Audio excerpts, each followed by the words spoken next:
So hi guys, ఎలా ఉన్నారు మీరంతా? ఐ హోప్ మీ అందరూ బాగానే ఉండాలని కోరుకుంటున్నానండి. సో గల్ఫ్ దేశంలో మిత్రులందరికీ, నా ఛానల్ చూసే వాళ్ళకి, సబ్స్క్రైబర్లందరికీ ఉగాది శుభాకాంక్షలు అండ్ ఈద్ అల్ ఫితర్ శుభాకాంక్షలు. సో 2 పండుగలు ఒకేసారి వచ్చేసాయి. సో ఒమాన్ తప్ప మిగిలిన అన్ని గల్ఫ్ దేశాలలో ఈరోజు ఈద్ అల్ ఫితర్ సెలబ్రేషన్ ప్రారంభమైపోయింది. ఇండియాలో రేపు, ఒమాన్లో కూడా రేపే. అయితే ఈద్ అల్ ఫితర్ సెలవులు, ఉగాది సెలవులు. సో అందరూ రెస్ట్లో ఉంటారు కదా, నేను మాత్రం ఎందుకు పని చేయాలి, ఈరోజు వీడియో మానేద్దాం అని చెప్పి సైలెంట్గా సినిమాకి వెళ్ళిపోయాను. సో సల్మాన్ ఖాన్ సినిమా అండి, సికింద్ర అనుకుంటా. అయితే సంవత్సరానికి ఒకసారి వస్తుంది సల్మాన్ ఖాన్ సినిమా, ప్రతి ఈద్కి రిలీజ్ చేస్తాడు తను. సో మరి హై ఎక్స్పెక్టేషన్స్ ఉంటాయి సల్మాన్ ఖాన్ సినిమా అంటే, సైలెంట్గా వెళ్ళిపోయాను. సో అయితే ఈరోజు వీడియో మానేద్దామని ఇంటికి వచ్చిన తర్వాత మళ్ళీ ఆలోచించాను. కొందరు మిత్రులు రెగ్యులర్గా వార్తలు చూస్తూ ఉంటారు. సో ఇందులో రాములయ్య గారు ప్రతి వీడియోకి కామెంట్ పెడుతుంటారు ఆయన పూర్తిగా చూసి. అయితే కొందరు మిత్రులు అయితే ఇండియా టైం నైట్ 9:30-10 దాటిందండి మెసేజ్ పెడతారు వీడియో అప్లోడ్ చేయకపోతే, అన్న ఏమైంది వీడియో పెట్టలేదు ఏమైందని చెప్పి. సో ఇలాంటి వాళ్ళ కోసమైనా న్యూస్ అప్డేట్ చేయాలని చెప్పి మొత్తానికి వచ్చి ఎంతో కొంత న్యూస్ రాశానండి. ఇది ప్రారంభిద్దాం మనం. సో ఫస్ట్ ఈద్ అల్ ఫితర్ శుభాకాంక్షలు కోవిడ్ ఉన్న మిత్రులకి. కోవిడ్ విషయానికి వెళ్దాం. నెక్స్ట్ ఒక గంట ఫుడ్ డెలివరీ చేయడం లేట్ అయిందని చెప్పి ఒక ఎక్స్పర్ట్ని కొవ్వెత్తి బాగా చెతక్కొడిచాడంటండి. హబ్లో కేసు నమోదైంది. ఆల్రెడీ ఇంతకుముందు ఒక గంట ముందు అతనికి డెలివరీ ఇచ్చాడు, సెకండ్ డెలివరీకి అతనికి లేట్ అయిందని చెప్పి అలిష్టసరంగా గట్టి కొట్టేసాడు పాపం ఆ వ్యక్తిని. ఎక్స్పర్ట్ వ్యక్తి, డెలివరీ చేసే వ్యక్తిని, ఒక డెలివరీ చేసే వ్యక్తిని మర్డర్ కూడా జరిగింది కోవిడ్లో. మరి వీళ్ళకేం పోయే కాలం ఇది. సో వాళ్ళ కోపాన్ని కూడా కంట్రోల్ చేసుకోలేకపోతున్నారు.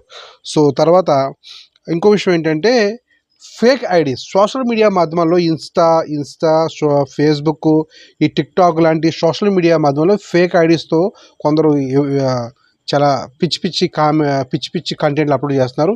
ఇటువంటి ఫేక్ ఐడీస్ని రిమూవ్ చేయనున్నారు.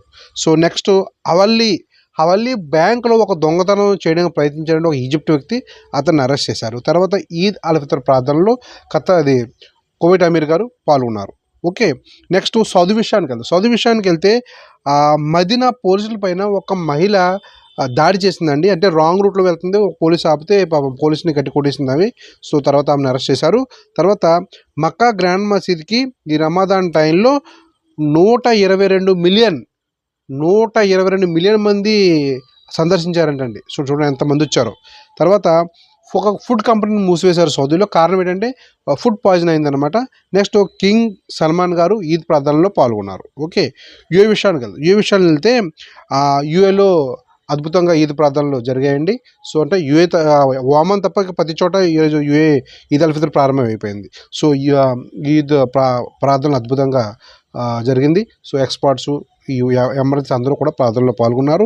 నెక్స్ట్ అధికారులు తెలియజేశారు, వాతావరణం క్లౌడీగా ఉంటుంది, విజిబిలిటీ తక్కువ ఉంటుంది, సో డ్రైవర్లు జాగ్రత్తగా ఉండాలని చెప్పి తెలియజేశారు. తర్వాత ఫైర్ వర్క్స్ అండి, ఈ టపాసులు పిలుస్తారు, ఈరోజు రాత్రి పిలుస్తారు. సో దుబాయ్లో ఉంటే ఎవరైనా వీడియో చూస్తే కొంచెం పెట్టండి నాకు వాట్సాప్లో. తర్వాత వామన్ విషయానికి వెళ్తే ఒక ట్రక్ డ్రైవర్ని అరెస్ట్ చేశారు. ఇతను ఏంటంటే ఇల్లీగల్గా, మన సినిమాలు చూస్తాం కదండి, బోర్డర్ దాడుతుంటారు ట్రక్కులు ఆటలో కూర్చొని.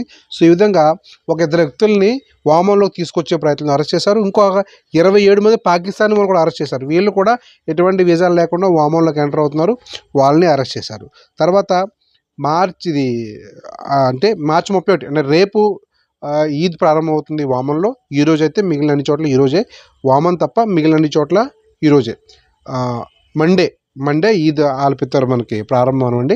సో ఈద్ అల్ ఫితర్ శుభాకాంక్షలు వామన్లో మీ మిత్రులకి. తర్వాత హైతమ్ బిన్ తారక్ గారు ఈద్ శుభాకాంక్షలు తెలియజేశారు. ఓకే, సో బెహ్రెన్ విషయానికి వెళ్తే ఈద్ ప్రార్థనలో పాల్గొన్నారు మిత్రులు. ఇది మన ఛానల్ చూసే మిత్రులు కానీ, సో ఎక్స్పర్ట్స్, సిటిజన్స్ అందరూ పాల్గొన్నారు. నెక్స్ట్ ఒక ఫేక్ ఫోన్ కాల్ వల్ల ఒక మహిళ అకౌంట్లోంచి 468 బీడీలు కొట్టేశారండి. 468 బీడీలు అస్సాం ఒక మహిళకి ఫేక్ ఫోన్ కాల్ వచ్చి. సో తర్వాత షేక్ నాజర్ గారు ఈద్ శుభాకాంక్షలు తెలియజేశారు అందరికీ, ఎక్స్పర్ట్స్కి, సిటిజన్స్ అందరికీ. తర్వాత హెచ్ఎం కిమ్ గారు కూడా ఈద్ ప్రార్థనలో పాల్గొన్నారు బెహ్రెన్లో. ఓకే, ఖతర్ విషయానికి వెళ్తే ఈద్ అల్ ఫితర్ ప్రార్థనలో ఖతర్ అమీర్ గారు పాల్గొన్నారు. సో నెక్స్ట్ ఖతర్లో అధికారులు తెలియజేశారు, ఈద్ అల్ ఫితర్తో సెలవులు ఉంటాయి కాబట్టి చాలామంది ట్రావెల్ చేస్తుంటారు ఎయిర్పోర్ట్లో చాలా గర్దీగా ఉంటాయి. అయితే మీకు తెలియని వ్యక్తుల యొక్క బ్యాగ్స్ మీ యొక్క లగేజ్లో వేసుకోవద్దు, గుర్తుపెట్టుకోండి. సో మీకు తెలియని వ్యక్తుల యొక్క లగేజ్ మీ దాంట్లో తీసుకొని ఏదో పెద్ద సాయం చేద్దామని చెప్పి ఇరుకోవద్దు, లేనిపోయిన సమస్యలు అని చెప్పి అధికారులు తెలియజేశారు. ఓకే, తర్వాత ఎడ్యుకేషన్ సిటీలో వేల కొలది ఇల్లు ప్రజలను పాల్గొన్నారండి. అందులో మన తెలుగు మిత్రులు కూడా ఉన్నారు, చాలామంది ఫోటోలు కూడా పెట్టారు నాకు. సో చాలామంది అంటే ఖతారీ వాళ్ళు కానీ అందరూ పాల్గొన్నారండి. సో మిత్రులందరికీ ఈద్ శుభాకాంక్షలు అండ్ ఉగాది శుభాకాంక్షలు. సో గైస్ మనం రేపటి వీడియోలో మళ్ళీ కలుద్దాం. Okay, bye.